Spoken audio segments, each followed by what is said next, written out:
Chapter 1 of The Bishop's Secret by Fergus Hume. Chapter 1. Enter Mrs Pansey as Chorus.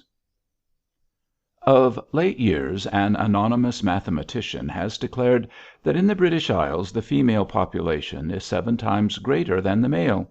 Therefore, in these days is fulfilled the scriptural prophecy that 7 women shall lay hold of one man and entreat to be called by his name. Miss Daisy Norsham, a veteran Belgravian spinster, decided, after some disappointing seasons, that this text was particularly applicable to London. Doubtful, therefore, of securing a husband at the rate of 1 chance in 7, or dissatisfied at the prospect of a 7th share in a man, she resolved upon trying her matrimonial fortunes in the country. She was plain, this lady, as she was poor, nor could she rightly be said to be in the first flush of maidenhood. In all matters other than that of man catching she was shallow past belief. Still she did hope, by dint of some brisk campaigning in the diocese of Beorminster, to capture a whole man unto herself. Her first step was to wheedle an invitation out of Mrs Pansey, an archdeacon's widow, then on a philanthropic visit to town, and she arrived, towards the end of July, in the pleasant cathedral city of Beorminster, in time to attend a reception at the bishop's palace. Thus the autumn manoeuvres of Miss Norsham opened most auspiciously. Mrs Pansey, with whom this elderly worshipper of Hymen had elected to stay during her visit, was a gruff woman with a scowl, who looked all nose and eyebrows. Few ecclesiastical matrons were so well known in the diocese of Beorminster as was Mrs Pansey. Not many, it must be confessed, were so ardently hated, for there were few pies indeed in which this dear lady had not a finger, few keyholes through which her eye did not peer. Her memory and her tongue, severally and combined, had ruined half the reputations in the county. In short, she was a renowned social bully, and, like most bullies, she gained her ends by scaring the lives out of meeker and better bred people than herself. These latter feared her scenes, as she rejoiced in them, and as she knew the pasts of her friends from their cradle upwards, she usually contrived, by a pitiless use of her famous memory, to put to rout anyone so ill advised as to attempt a stand against her domineering authority. When her tall, gaunt figure, invariably arrayed in the blackest of black silks, was sighted in a room, those present either scuttled out of the way, or judiciously held their peace, for every one knew Mrs Pansey's talent for twisting the simplest observation into some evil shape calculated to get its author into trouble. She excelled in this particular method of making mischief. Possessed of ample means and ample leisure, both of these helped her materially to build up her reputation of a philanthropic bully. She literally swooped down upon the poor, taking one and all in charge to be fed, physicked, worked, and guided according to her own ideas. In return for benefits conferred, she demanded an unconditional surrender of free will. Nobody was to have an opinion but Mrs Pansey. Nobody knew what was good for them, unless their ideas coincided with those of their patroness, which they never did. Mrs Pansey had never been a mother, yet in her own opinion there was nothing about children she did not know. She had not studied medicine, therefore she dubbed the doctors a pack of fools, saying she could cure where they failed. Be they tinkers, tailors, soldiers, sailors, Mrs Pansey invariably knew more about their vocations than they themselves did, or were ever likely to do. In short, this celebrated lady, for her reputation was more than local, was what the American so succinctly terms a she boss, and in a less enlightened age she would indubitably have been ducked in the Burfleet river as a meddlesome, scolding, clattering jade. Indeed, had any one been so brave as to ignore the flight of time and thus suppress her, the righteousness of the act would most assuredly have remained unquestioned. Now, as Miss Norsham wanted, for her own purposes, to know the ropes, she was fortunate to come within the gloom of Mrs Pansey's silken robes; for Mrs Pansey certainly knew every one, if she did not know everything, and whomsoever she chaperoned had to be received by Beorminster society, whether Beorminster society liked it or not. All protégés of Mrs Pansey sheltered under the aegis of her terrible reputation, and woe to the daring person who did not accept them as the most charming, the cleverest, and in every way the most desirable of their sex. But in the memory of man no one had ever sustained battle against Mrs Pansey, and so this feminine Selkirk remained monarch of all she surveyed, and ruled over a community consisting mainly of canons, vicars, and curates, with their respective wives and offsprings. There were times when her subjects made use of language not precisely ecclesiastic, and not infrequently Mrs Pansey's name was mentally included in the commination service. Thus it chanced that Daisy, the spinster, found herself in Mrs Pansey's carriage on her way to the Episcopalian reception, extremely well pleased with herself, her dress, her position, and her social guardian angel. The elder lady was impressively gloomy in her usual black silk, fashioned after the early Victorian mode, when elegance invariably gave place to utility. Her headgear dated back to the later Georgian epoch. It consisted mainly of a gauze turban twinkling with jet ornaments. Her bosom was defended by a cuirass of cold looking steel beads, finished off at the throat by a gigantic brooch, containing the portrait and hair of the late archdeacon. Her skirts were lengthy and voluminous, so that they swept the floor with a creepy rustle like the frou frou of a brocaded spectre. She wore black silk mittens, and on either bony wrist a band of black velvet, clasped with a large cameo set hideously in pale gold. Thus attired, a veritable caricature by Leech, this survival of a prehistoric age sat rigidly upright, and mangled the reputations of all and sundry. Miss Norsham, in all but age, was very modern indeed. Her neck was lean, her arms were thin; she made up for lack of quality by display of quantity. In her décolleté costume she appeared as if composed of bones and diamonds. The diamonds represented the bulk of Miss Norsham's wealth, and she used them not only for the adornment of her uncomely person, but for the deception of any possible suitor into the belief that she was well dowered. She affected gauzy fabrics and fluttering baby ribbons, so that her dress was as the fleecy flakes of snow clinging to a well preserved ruin. For the rest, she had really beautiful eyes, a somewhat elastic mouth, and a straight nose well powdered to gloss over its chronic redness. Her teeth were genuine, and she cultivated what society novelists term silvery peals of laughter. In every way she accentuated or obliterated nature in her efforts to render herself attractive. Ichabod was writ large on her powdered brow, and it needed no great foresight to foresee the speedy approach of acidulated spinsterhood. But, to do her justice, this regrettable state of single blessedness was far from being her own fault. If her good fortune had but equalled her courage and energy, she should have relinquished celibacy years ago. 'Oh, dear, dear Mrs Pansey,' said the younger lady, strong in adjectives and interjections and reduplications of both, 'is the bishop very, very sweet?' 'He's sweet enough as bishops go,' growled Mrs Pansey, in her deep toned voice. 'He might be better, and he might be worse. There is too much popish superstition and worship of idols about him for my taste. If the departed can smell added the lady, with an illustrative sniff, "the late archdeacon must turn in his grave when those priests of Baal and Dagon burn incense at the morning service. Still, Bishop Pendle has his good points, although he is a time server and a sycophant." "Is he one of the Lancashire Pendles, dear Mrs Pansey?" "A 25th cousin, or thereabouts.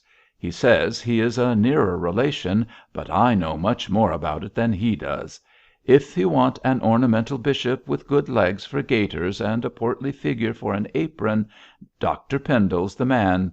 But as a God fearing priest," with a groan, "a simple worshipper," groan, "and a lowly repentant sinner," groan, "he leaves much, much to be desired." "Oh, Mrs Pansey, the dear bishop a sinner?" "Why not?" cried Mrs Pansey, ferociously. "Aren't we all miserable sinners? Dr Pendle's a human worm, just as you are, as I am. You may dress him in lawn sleeves and a mitre, and make pagan genuflections before his throne, but he is only a worm for all that." "What about his wife?" asked Daisy, to avert further expansion of this text. "A poor thing, my dear, with a dilated heart and not as much blood in her body as would fill a thimble. She ought to be in a hospital, and would be too, if I had my way. Lolling all day long on a sofa, and taking glasses of champagne between doses of iron and extract of beef. Then giving receptions and wearing herself out. How he ever came to marry the white faced doll I can't imagine. She was a Mrs Creek when she caught him." "Oh, really! A widow?" "Of course, of course. You don't suppose she's a bigamist, even though he's a fool, do you?" and the eyebrows went up and down in the most alarming manner. "The bishop he was a London curate then married her some 28 years ago, and I daresay he has repented of it ever since.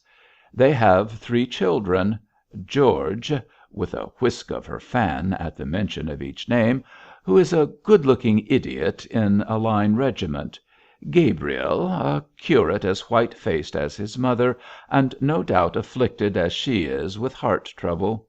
He was in Whitechapel, but his father put him in a curacy here. It was sheer nepotism.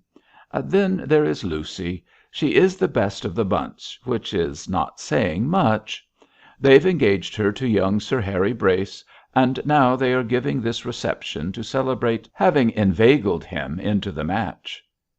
"Engaged?" sighed the fair Daisy, enviously. "Oh, do tell me if this girl is really, really pretty." "Humph!" said the eyebrows. "A pale, washed out rag of a creature, but what can you expect from such a mother? No brains, no style, no conversation. Always a simpering, weak eyed rag baby. Oh, my dear, what fools men are!" "Ah, you may well say that, dear Mrs Pansey," assented the spinster, thinking wrathfully of this unknown girl who had succeeded where she had failed. "Is it a very, very good match?" "10,000 a year and a fine estate, my dear.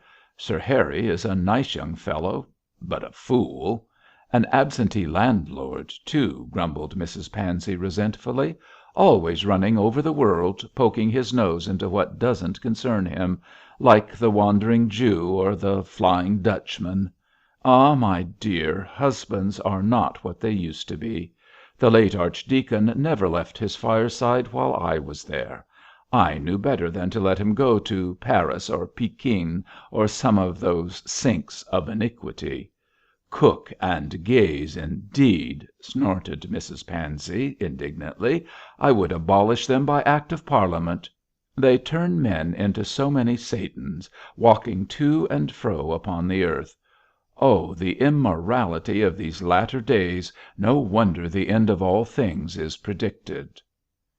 Miss Norsham paid little attention to the latter portion of this diatribe. As Sir Harry Brace was out of the matrimonial market, it conveyed no information likely to be of use to her in the coming campaign. She wished to be informed as to the number and the names of eligible men, and forewarned with regard to possible rivals. "And who is really and truly the most beautiful girl in Beorminster?" she asked abruptly. "Mab Arden," replied Mrs Pansey, promptly. "There now," with an emphatic blow of her fan, "she is pretty, if you like, though I daresay there is more art than nature about her." "Who is Mab Arden, dear Mrs Pansey?" "She is Miss Whichello's niece, that's who she is." "Whichello? Oh, good gracious me, what a very, very funny name. Is Miss Whichello a foreigner?" "Foreigner? Bah!" cried Mrs Pansey, like a stentorian ram.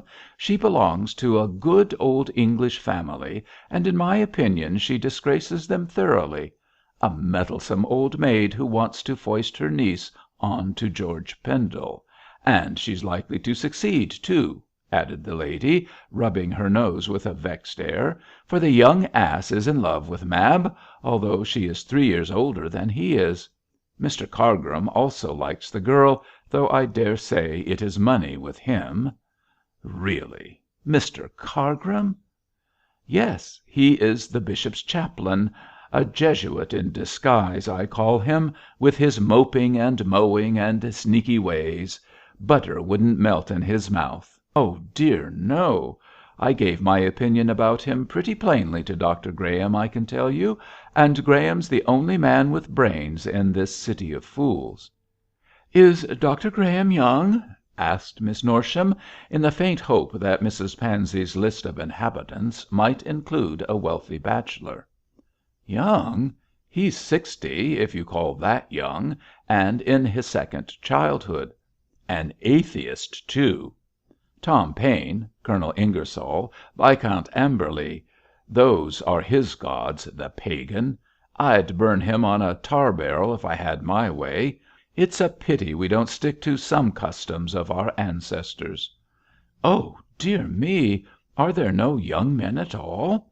"Plenty, and all idiots. Brainless officers whose wives would have to ride on a baggage wagon; silly young squires whose ideal of womanhood is a brazen barmaid; and simpering curates, put into the Church as the fools of their respective families. I don't know what men are coming to," groaned Mrs Pansey. "The late archdeacon was clever and pious. He honoured and obeyed me as the marriage service says a man should do. I was the light of the dear man's eyes." Had Mrs Pansey stated that she had been the terror of the late archdeacon's life, she would have been vastly nearer the truth, but such a remark never occurred to her. Although she had bullied and badgered the wretched little man until he had seized the first opportunity of finding in the grave the peace denied him in life, she really and truly believed that she had been a model wife.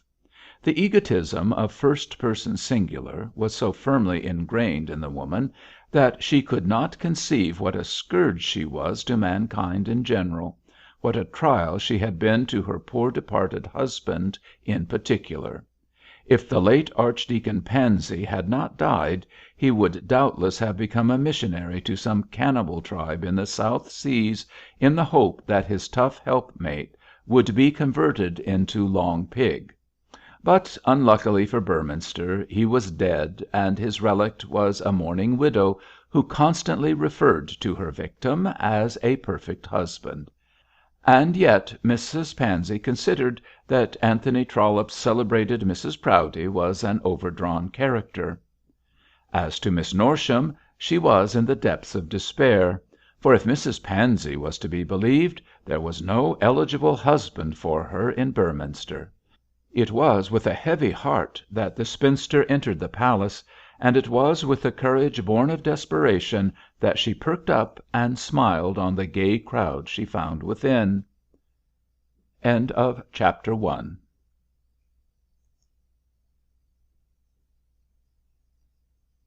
Chapter 2 of The Bishop's Secret by Fergus Hume. Chapter 2. The Bishop is Wanted. The episcopalian residence, situate some distance from the city, was a mediæval building, enshrined in the remnant of a royal chaise, and in its perfect quiet and loneliness resembled the palace of the Sleeping Beauty. Its composite architecture was of many centuries and many styles, for bishop after bishop had pulled down portions and added others, had levelled a tower here and erected a wing there, until the result was a jumble of diverse designs, incongruous but picturesque. Time had mellowed the various parts into one rich coloured whole of perfect beauty, and elevated on a green rise surrounded by broad stone terraces, with towers and oriels and turrets and machicolated battlements, clothed with ivy, buried amid ancient trees, it looked like the realization of a poet's dream. Only long ages and many changing epochs, only home-loving prelates, ample moneys, and architects of genius could have created so beautiful and unique a fabric. It was the admiration of transatlantic tourists with a twang, the desire of millionaires. Aladdin's industrious genii would have failed to build such a masterpiece unless their masters had arranged to inhabit it 5 centuries or so after construction. Time had created it, as time would destroy it, but at present it was in perfect preservation, and figured in steel plate engravings as one of the stately homes of England. No wonder the mitre of Beorminster was a coveted prize, when its gainer could dwell in so noble and matchless a mansion. As the present prelate was an up-to-date bishop, abreast of his time, and fond of his creature comforts, the interior of the palace was modernized completely, in accordance with the luxurious demands of 19th century civilization.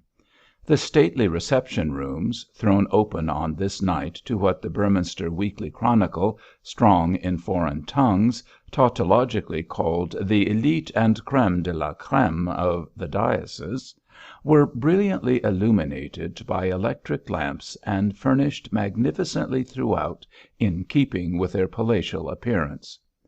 The ceilings were painted in the Italian style with decently clothed Olympian deities.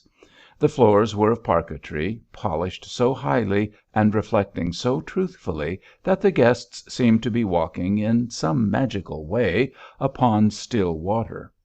Noble windows, extending from floor to roof, were draped with purple curtains, and stood open to the quiet moonlit world without. Between these, tall mirrors flashed back gems and colours, moving figures and floods of amber radiance, and enhanced by reduplicated reflections the size of the rooms. Amid all this splendour of warmth and tints and light moved the numerous guests of the bishop. Almost every invitation had been accepted, for the receptions at the palace were on a large and liberal scale, particularly as regards eating and drinking. Dr Pendle, in addition to his official salary, possessed a handsome income, and spent it in the lavish style of a Cardinal Wolsey. He was wise enough to know how the outward and visible signs of prosperity and dignity affect the popular imagination, and frequently invited the clergy and laity to feast at the table of Mother Church, to show that she could dispense loaves and fishes with the best, and vie with court and society in the splendour and hospitality of her entertainments. As he approved of an imposing ritual at the cathedral, so he affected a magnificent way of living at the palace. Mrs Pansey and many others declared that Dr Pendle's aims in that direction were Romish. Perhaps they were, but he could scarcely have followed a better example, since the Church of Peter owes much of its power to a judicious employment of riches and ritual, and a dexterous gratification of the lust of the eye. The Anglican Church is more dignified now than she was in the days of the Georges, and very rightly too, since God's ministers should not be the poorest or meanest of men. Naturally, as the host was clerical and the building ecclesiastical, the clergy predominated at this entertainment. The bishop and the dean were the only prelates of their rank present, but there were archdeacons and canons and rectors, and a plentiful supply of curates, all, in their own opinion, bishops in embryo. The shape and expression of the many faces were various, ascetic, worldly, pale, red, round, thin, fat, oval. Each one revealed the character of its owner. Some lean bent forms were those of men filled with the fire of religion for its own sake. Others, stout, jolly gentlemen in comfortable livings, loved the loaves and fishes of the Church as much as her precepts. The descendants of Friar Tuck and the Vicar of Bray were here, as well as those who would have been Wycliffes and Latimers had the fires of Smithfield still been alight. Obsequious curates bowed down to pompous prebendaries. Bluff rectors chatted on cordial terms with suave archdeacons, and in the fold of the Church there were no black sheep on this great occasion.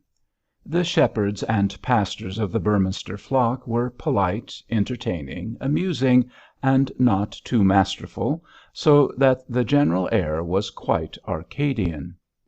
The laity also formed a strong force.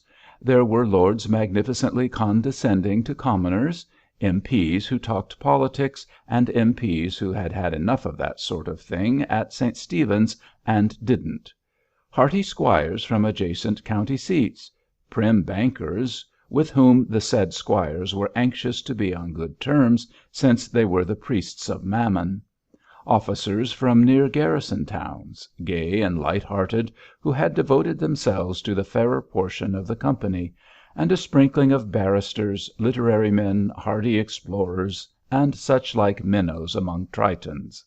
Last but not least, the Mayor of Beorminster was present, and posed as a modern Whittington, half commercial wealth, half municipal dignity. If some envious anarchist had exploded a dynamite bomb in the vicinity of the palace on that night, the greatest, the most intellectual, the richest people of the county would have come to an untimely end, and then the realm of England, like the people themselves, would have gone to pieces. The Beorminster Chronicle reporter, also present with a flimsy book and a restless little pencil, worked up this idea on the spot into a glowing paragraph. Very ungallantly the ladies have been left to the last, but now the last shall be first, although it is difficult to do the subject justice. The matrons of surrounding parishes, the ladies of Beorminster society, the damsels of town and country, were all present in their best attire, chattering and smiling and becking and bowing after the observant and diplomatic ways of their sex. Such white shoulders, such pretty faces, such Parisian toilettes, such dresses of obviously home manufacture never were seen in one company. The married ladies whispered scandal behind their fans, and in a Christian spirit shot out the lip of scorn at their social enemies. The young maidens sought for marriageable men, and lurked in darkish corners for the better ensnaring of impressionable males. Cupid, unseen, mingled in the throng and shot his arrows right and left, not always with the best result, as many post nuptial experiences showed. There was talk of the gentle art of needlework, of the latest bazaar and the agreeable address delivered thereat by Mr Cargrim.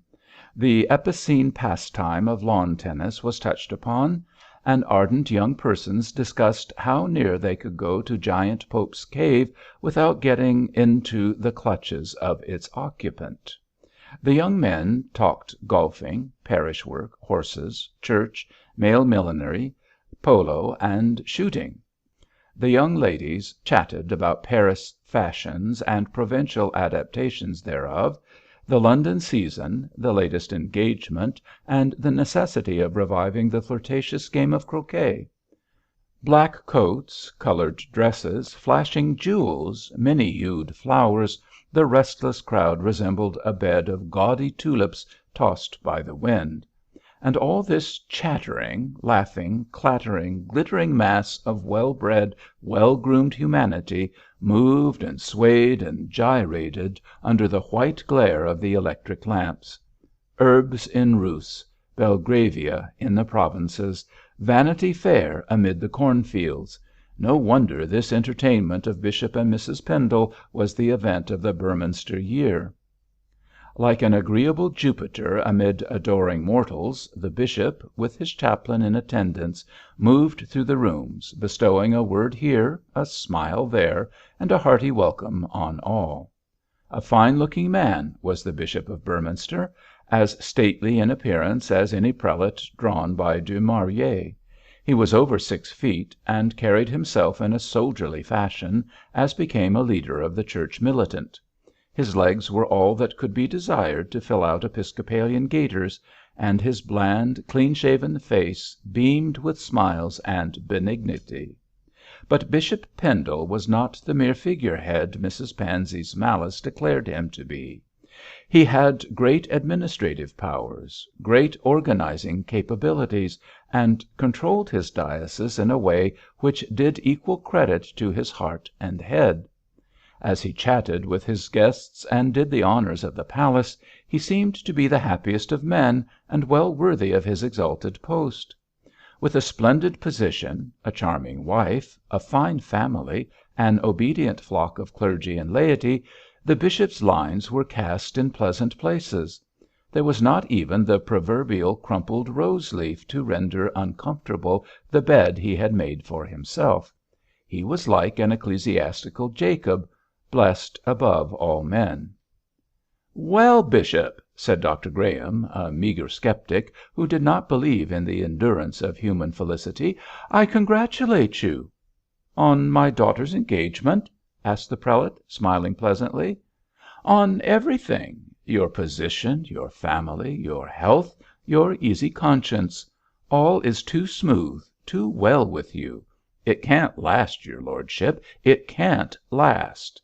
And the doctor shook his bald head, as no doubt Solon did at Croesus, when he snubbed that too fortunate monarch. "I am indeed blessed in the condition of life to which God has been pleased to call me." "No doubt, no doubt. But remember Polycrates, bishop, and throw your ring into the sea." "My dear Dr Graham," said the bishop, rather stiffly, "I do not believe in such paganism. God has blessed me beyond my deserts, no doubt, and I thank him in all reverence for his kindly care." Hum," muttered Graham, shaking his head. "When men thank Fortune for her gifts, she usually turns her back on them." "I am no believer in such superstitions, doctor." "Well, well, bishop, you have tempted the gods, let us see what they will do."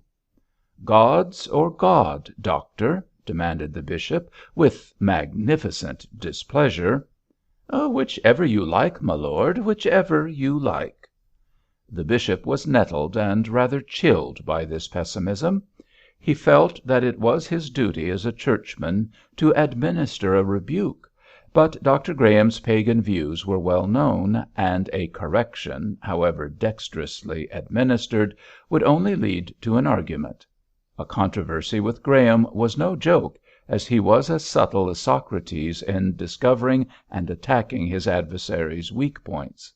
So, not judging the present a fitting occasion to risk a fall, the bishop smoothed away an incipient frown, and blandly smiling, moved on, followed by his chaplain. Graham looked grimly after this modern Cardinal Wolsey.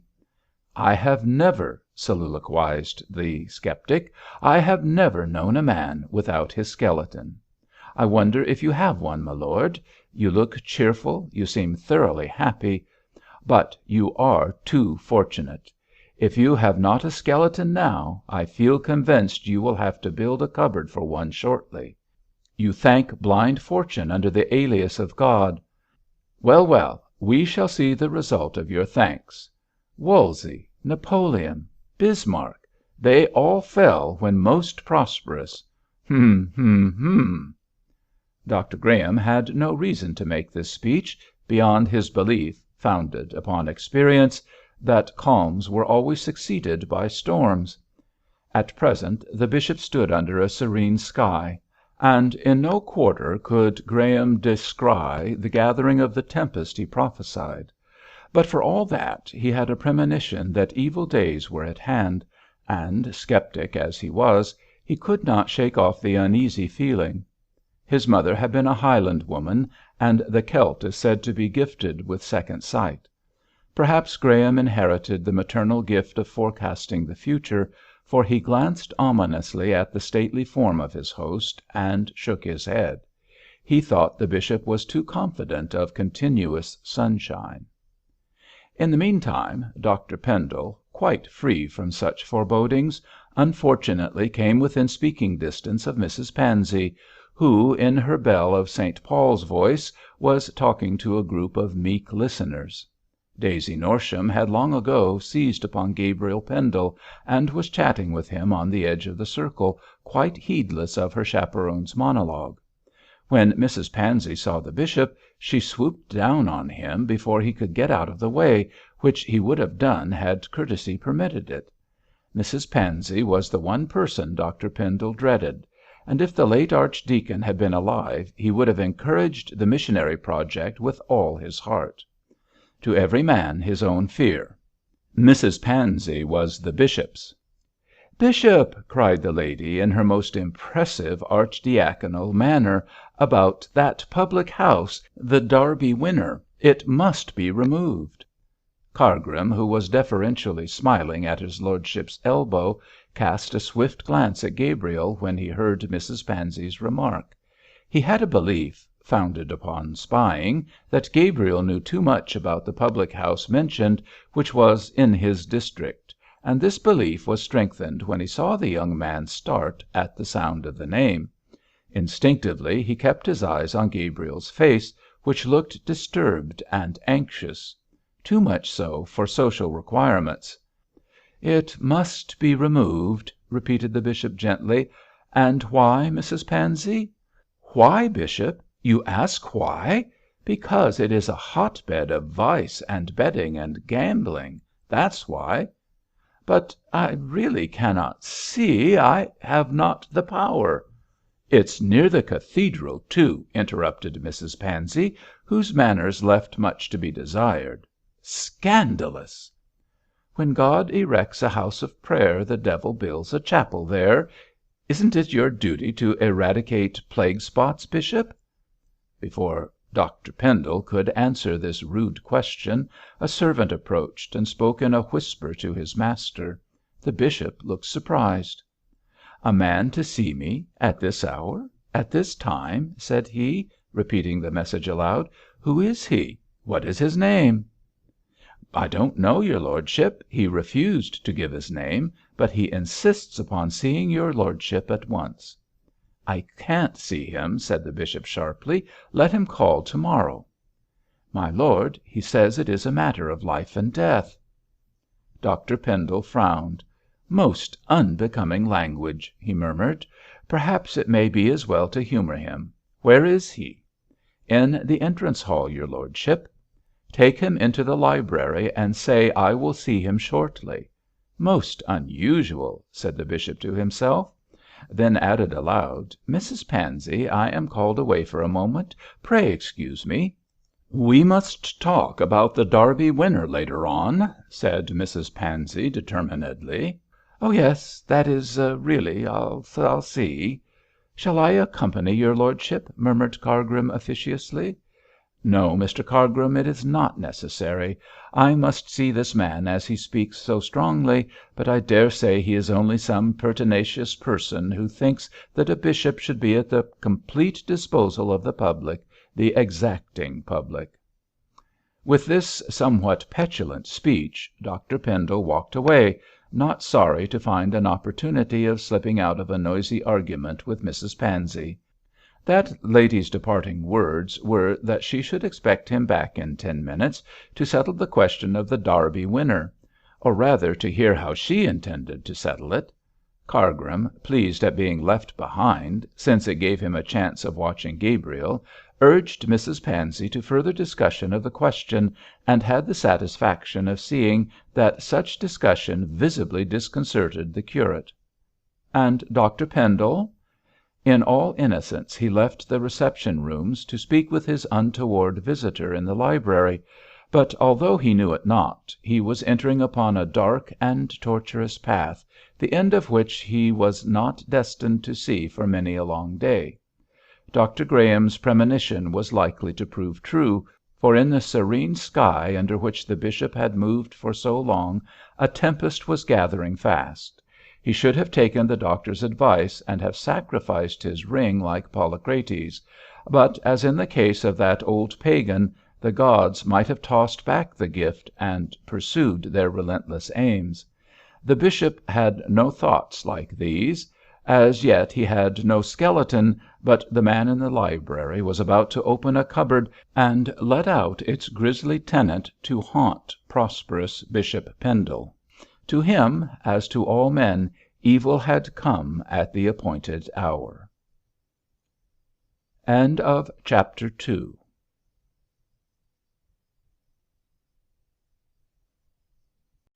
Chapter 3 of The Bishop's Secret by Fergus Hume. Chapter 3 The Unforeseen Happens. "I fear," said Cargrim, with a gentle sigh, "I fear you are right about that public house, Mrs Pansey." The chaplain made this remark to renew the discussion, and if possible bring Gabriel into verbal conflict with the lady. He had a great idea of managing people by getting them under his thumb, and so far quite deserved Mrs Pansey's epithet of a Jesuit.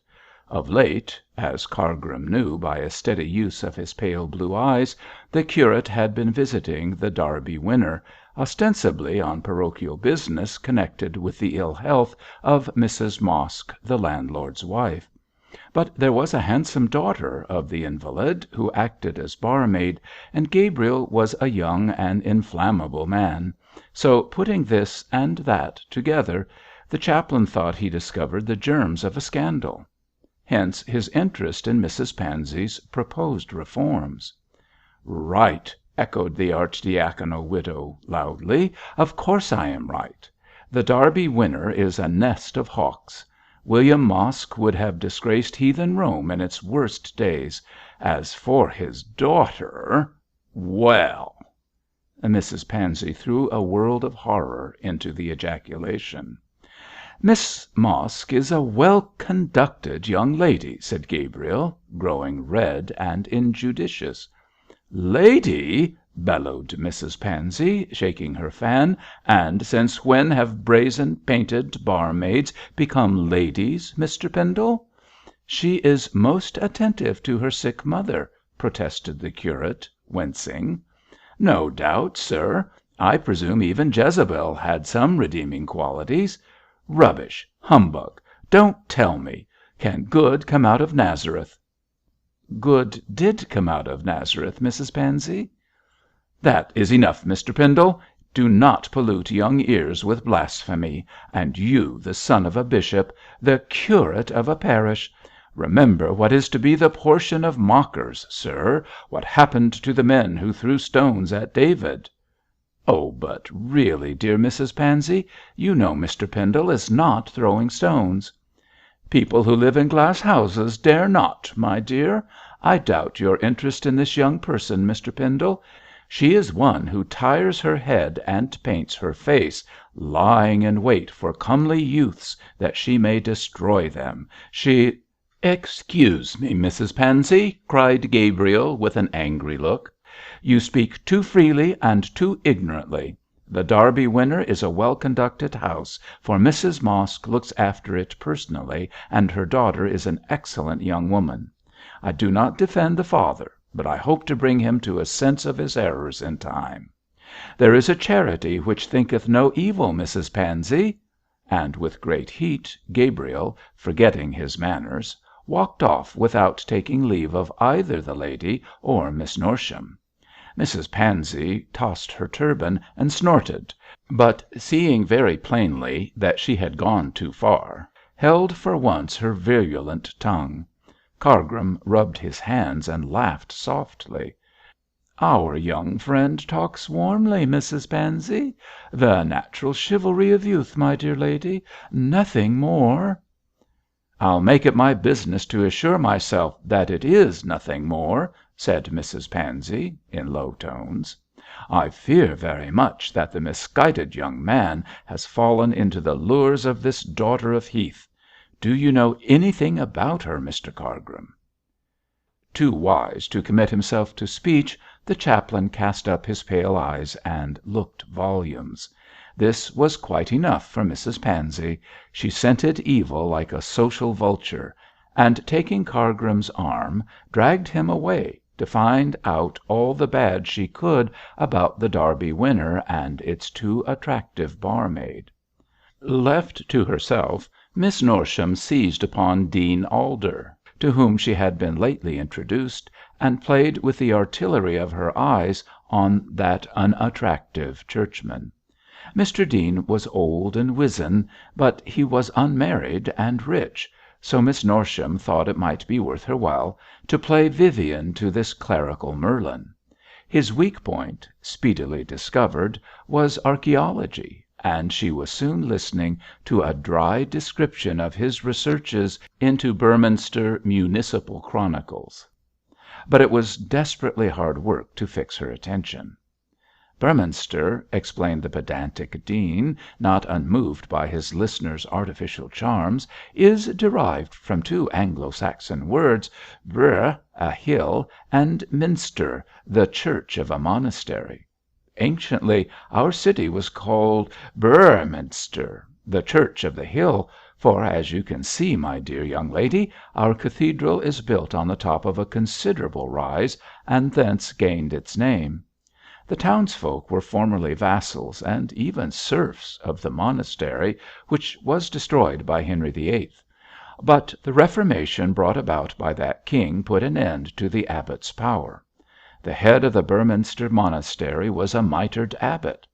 "And Bishop Pendle is a mitred bishop?" interposed the fair Daisy, to show the quickness of her understanding, and thereby displaying her ignorance. "All bishops are mitred," said Dr Alder, testily. "A crozier and a mitre are the symbols of their high office. But the Romish abbots of Beorminster were not bishops, although they were mitred prelates." "Oh, how very, very amusing!" cried Daisy, suppressing a yawn. "And the name of the river, dear Mr Dean? Does Beorfleet mean the church of the hill too?" "Certainly not, Miss Norsham. Fleet, formerly Flit, is a Scandinavian word, and signifies a flood, a stream, a channel. Beorfleet, or as we now erroneously call it, Beorfleet, means in the vulgar tongue the flood or stream of the hill. Even in Normandy the word flit has been corrupted, for the town now called Harfleur was formerly correctly designated as Haverflit. But I am afraid you find this information dull, Miss Norsham." This last remark was occasioned by Daisy yawning. It is true that she held a fan, and had politely hidden her mouth when yawning. Unfortunately the fan was of transparent material, and Daisy quite forgot that Mr Dean could see the yawn, which he certainly did.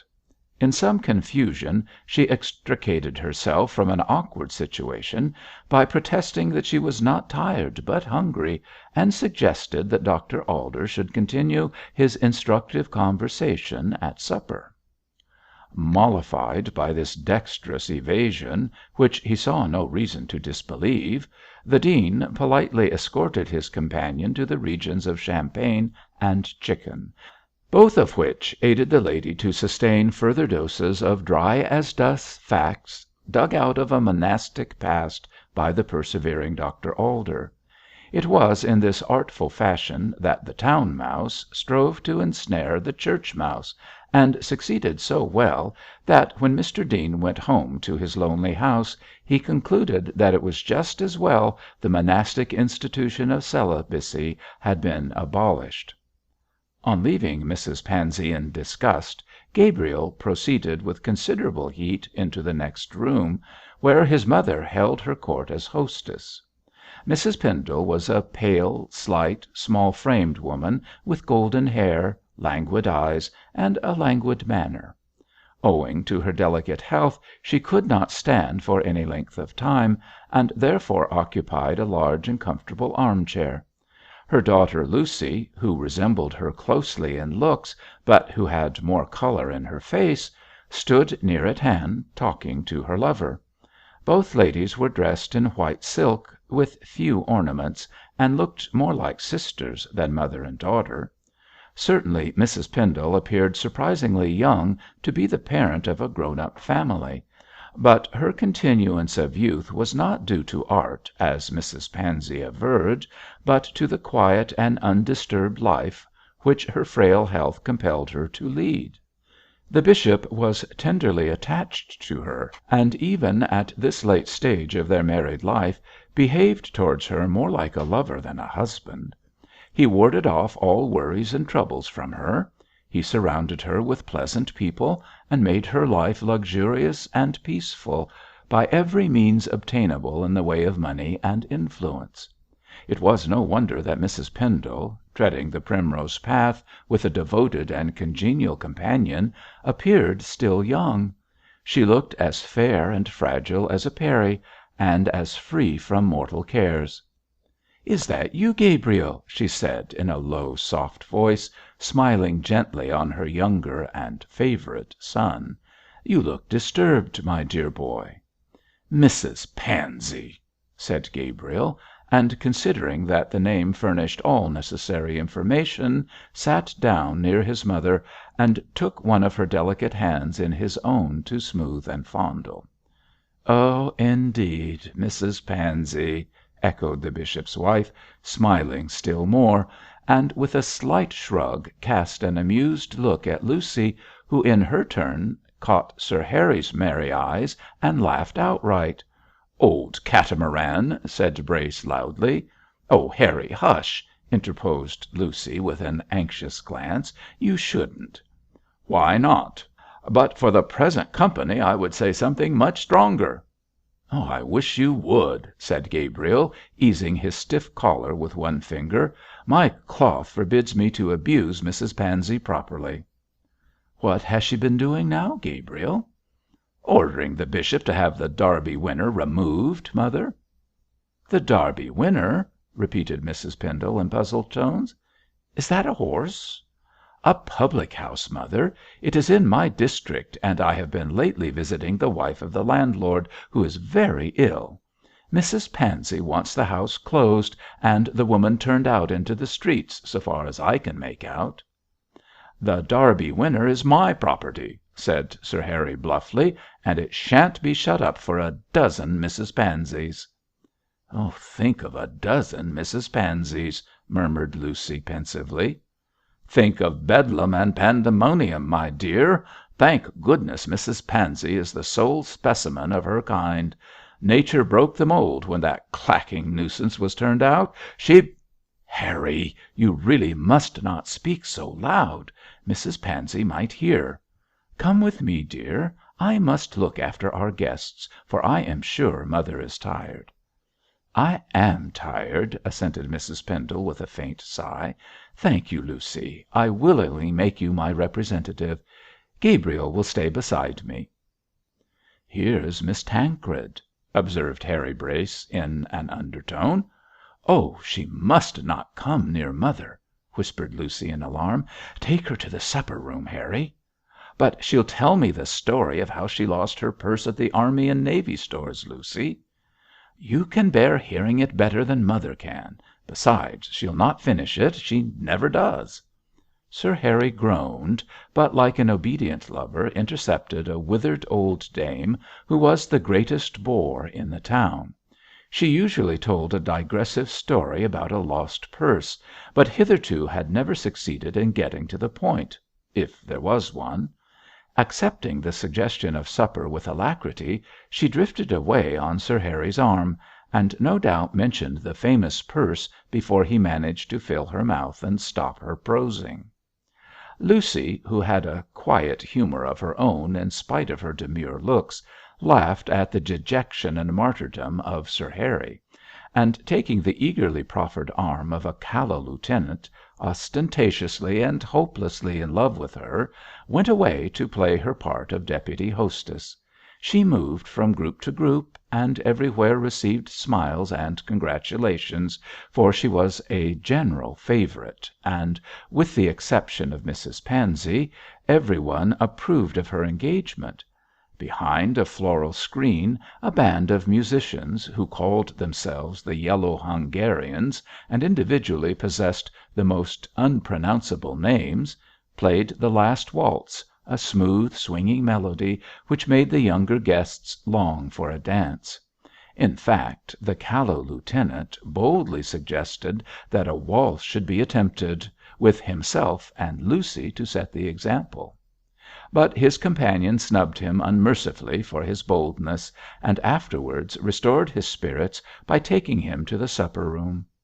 Here they found Miss Tancred in the full flow of her purse story; so Lucy, having pity on her lover, bestowed her escort on the old lady as a listener, and enjoyed supper at an isolated table with Sir Harry. The sucking Wellington could have murdered Brace with pleasure, and very nearly did murder Miss Tancred, for he plied her so constantly with delicacies that she got indigestion, and was thereby unable to finish about the purse. Gabriel and his mother were not long left alone, for shortly there approached a brisk old lady, daintily dressed, who looked like a fairy godmother. She had a keen face, bright eyes like those of a squirrel, and in gesture and walk and glance was as restless as that animal. This piece of alacrity was Miss Whichello, who was the aunt of Mab Arden, the beloved of George Pendle. Mab was with her, and gracious and tall, looked as majestic as any queen, as she paced in her stately manner by the old lady's side. Her beauty was that of Juno, for she was imperial and a trifle haughty in her manner. With dark hair, dark eyes, and dark complexion, she looked like an oriental princess, quite different in appearance to her apple cheeked, silvery haired aunt. There was something Jewish about her rich Eastern beauty, and she might have been painted in her yellow dress as Esther or Rebecca, or even as Jael who slew Sisera on the going down of the sun. 'Well, good folks,' said the brisk little lady, in a brisk little voice, 'and how are you both? Tired, Mrs Pendle? Of course; what else can you expect with late hours and your delicacies? I don't believe in these social gatherings.' 'Your presence here contradicts that assertion,' said Gabriel, giving up his chair. 'Oh, I am a martyr to duty. I came because Mab must be amused.' 'I only hope she is not disappointed,' said Mrs Pendle, kindly, for she knew how things were between her eldest son and the girl. 'I am sorry George is not here, my dear.' 'I did not expect him to be,' replied Mab, in her grave contralto voice, and with a blush. 'He told me that he would not be able to get leave from his colonel.' 'Ah! his colonel knows what is good for young men,' cried Miss Whichello. 'Work and diet both in moderate quantities. My dear Mrs Pendle, if you only saw those people in the supper room, simply digging their graves with their teeth. I pity the majority of them to morrow morning.' 'Have you had supper, Miss Whichello?' asked Gabriel. 'Oh, yes! A biscuit and a glass of weak whisky and water. Quite enough, too. Mab here has been drinking champagne recklessly.' 'Only half a glass, aunt. Don't take away my character.' 'My dear, if you take half a glass you may as well finish the bottle for the harm it does you. Champagne is poison; much or little, it is rank poison.' 'Come away, Miss Arden, and let us poison ourselves,' suggested the curate. 'It wouldn't do you any harm, Mrs Pendle,' cried the little old lady. 'You are too pale, and champagne in your case would pick you up. Iron and slight stimulants are what you need. I am afraid you are not careful what you eat.' 'I am not a dietitian, Miss Whichello.' 'I am, my dear ma'am, and look at me 62 and as brisk as a bee. I don't know the meaning of the word illness. 'In a good hour be it spoken,' added Miss Whichello, thinking she was tempting the gods. 'By the way, what is this about his lordship being ill?' 'The bishop ill!' faltered Mrs Pendle, half rising. 'He was perfectly well when I saw him last. Oh, dear me, what is this?' 'He's ill now in the library, at all events.' 'Wait, mother,' said Gabriel, hastily. 'I will see my father. Don't rise; don't worry yourself. Pray be calm.' Gabriel walked quickly to the library, rather astonished to hear that his father was indisposed, for the bishop had never had a day's illness in his life. He saw by the demeanour of the guests that the indisposition of their host was known, for already an uneasy feeling prevailed, and several people were departing. The door of the library was closed and locked. Cargrim was standing sentinel beside it, evidently irate at being excluded. 'You can't go in, Pendle,' said the chaplain, quickly. 'Dr Graham is with his lordship.' 'Is this sudden illness serious?' 'I don't know. His lordship refuses to see anyone but the doctor. He won't even admit me,' said Cargrim, in an injured tone. 'What has caused it?' asked Gabriel, in dismay. 'I don't know,' replied Cargrim, a second time. 'His lordship saw some stranger who departed 10 minutes ago, and then he sent for Dr Graham. I presume this stranger is responsible for the bishop's illness.' CHAPTER IV